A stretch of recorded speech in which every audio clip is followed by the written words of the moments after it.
Hello everyone, Miss Carrie here. Today I'm going to share some tips for selecting the perfect pattern papers and embellishments for your scrapbook pages. Whether you're new to scrapbooking or looking to enhance your skills, this video is one that I hope you will enjoy. On my desk I have the You Rock Kit from ColorRush Studio. I recently shared an unboxing of this kit and shared all the amazing components in the collection. In my unboxing videos, I like to do more than just walk you through the kit. I also enjoy showing you how to use the kit. So I gave you a link to some free color combination guides to help you mix and match the pieces in this collection. This is a much brighter kit than most of the ones you see this fall. The September collection includes an eclectic mix of vibrant two-sided pattern papers, cool boy thickers. I'm going to show you how to add color to these today. You also have a fun set of frazzles and ribbon, these little shaker stars, some hearts, the bits and pieces die cuts, and the Vicky B chipboard elements. As I create today's projects, I'll bring in a few additional supplies. As always, I encourage you to use what you have in your collection, but if you would like to replicate this project, a list of supplies can be found in the description below, along with my discount code to the ColorRush Studio monthly kit.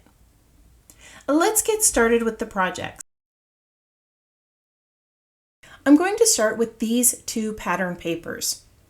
When I use directional patterns, like these arrows, I try to face them in the direction that most of my elements are going to go. This floral, which is less structured, is going to be placed vertically on the left side, and my photo, which is also vertical, will sit right here. The eyes will naturally follow the direction of the arrows to the top of the photo. So there's the basic structure for my layout. Before I adhere these in place, I want to select some embellishments.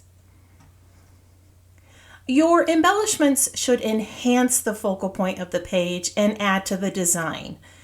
I feel that photos are the most important part of the page, so I try to lay out my elements so that that photo remains the focal point.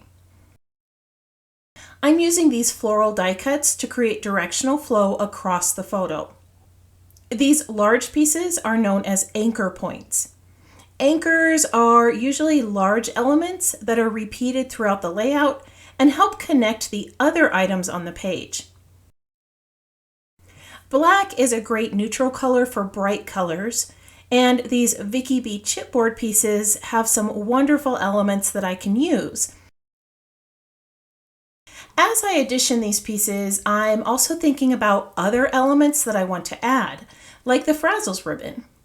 Tags will give me an opportunity to use those. I am also adding a few horizontal pieces.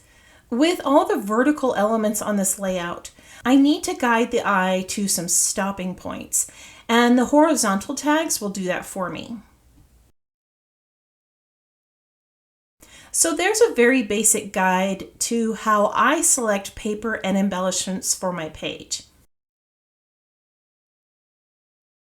I feel like these flowers do need a little bit of color, but I'm going to create more of a softer hue, so I'll be using some watercolor pencils. Since most of the flowers are going to be hidden behind other elements, I'm not going to be too detailed in the coloring. I do want to make sure that I stick to colors that I already have on the layout, so I'm going to color a few of them pink and a few of them yellow.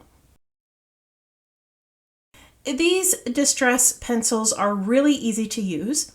You can shade in your images with the full strength color, or add just a small amount to the image like I am, and bring in a water brush to spread the pigment.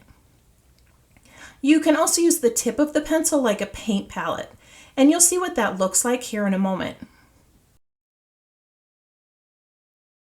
At this point, I realized that I should have tested the ink on these die cuts.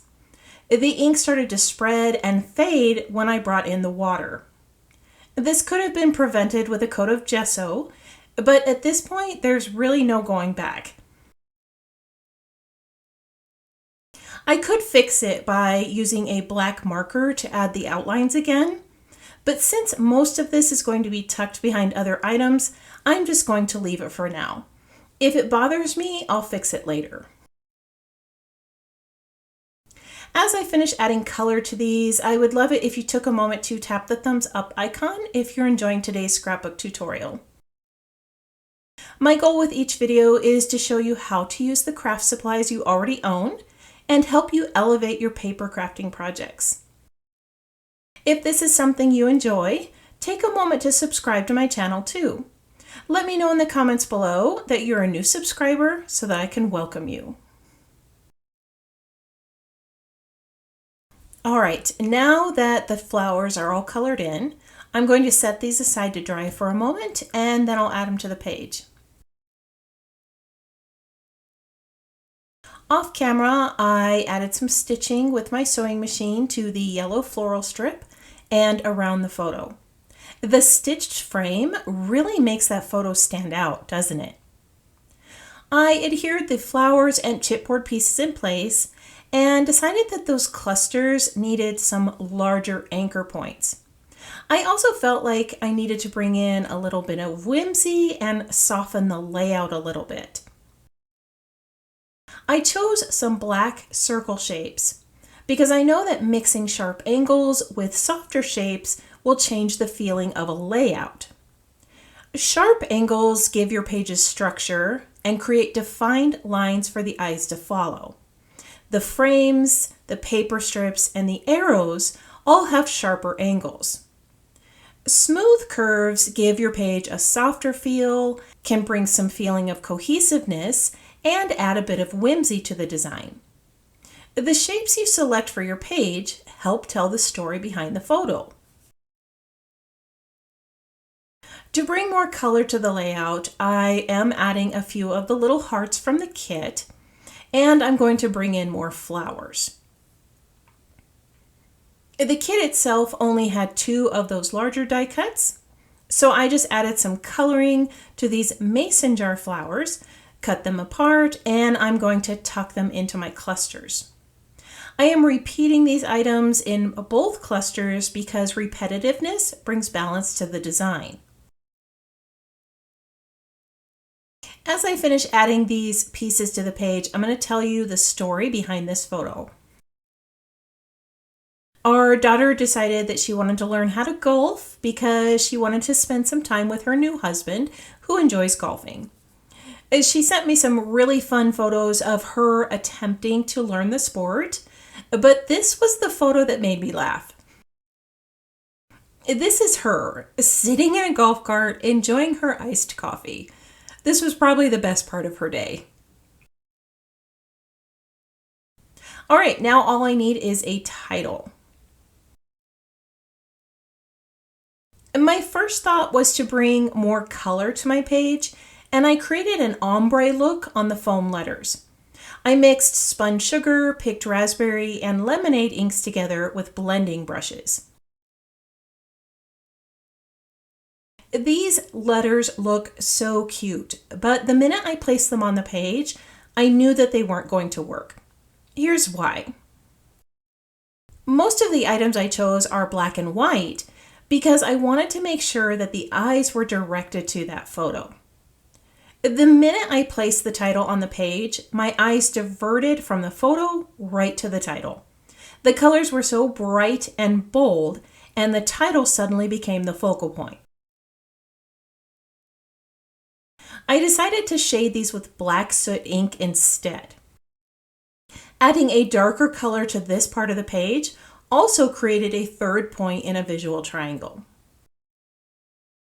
I'm going to finish adding the rest of this title to my page, and then I'll share the completed design with you. After adhering the title in place, I brought in a few phrase stickers from my stash, and I changed the title to say Goin' Pro, because I felt like that created a more balanced block of letters. The one above the title says, What I Think I Can Achieve.